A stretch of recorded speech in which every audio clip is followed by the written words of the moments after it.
Alors, collection de couteaux phase 3, on va commencer avec du Z-Hunter.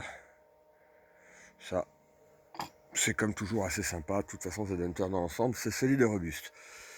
Dans les 20-25 balles, je sais plus. Même tarif, on a le Devil Alba Inox, avec un look super sympa, servant comme d'habitude uniquement à couper du fromage, mais côté gueule, c'est plutôt réussi. Après, on a le Third. Lui, il a un look un peu Space Marines.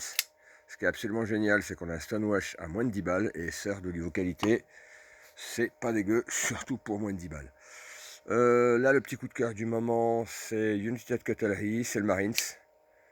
Entre le look du couteau et le look de la lame, on est sur du pareil, dans les 25, dans ces eaux-là. Plutôt satisfaisant. Après, on va passer à, bah tiens, la déception du moment. Voilà. Je sais pas trop quoi dire. Ça, c'est Black Legion. Ça ressemble vaguement à une baïonnette, sauf que, bah voilà, la taille dans la main, sachant que j'ai pas non plus des paluches énormes, ouais, voilà, c'est assez comique quand même. Mais heureusement, ils ont quand même fait une petite griffe qui va avec, qui est pas dégueu. Look assez sympa.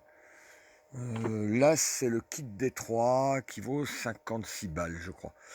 Et celui-là qui a franchement une belle gueule. On aurait aimé qu'il soit un petit peu plus grand pour que ça claque un peu plus. Bon, c'est moins affligeant que le gag de la dague.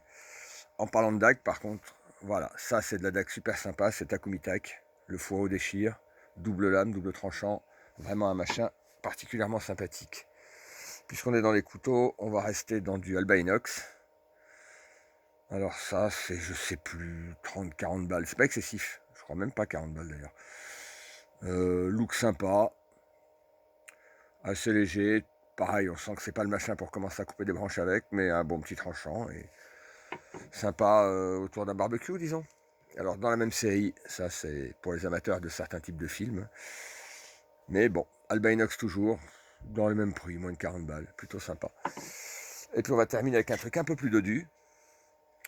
Je crois que c'est encore un Alba Inox, je me rappelle même plus d'ailleurs pour le coup. C'est une sorte de gigantesque coupe-coupe qui sert à pas grand chose, mais ça peut couper un steak.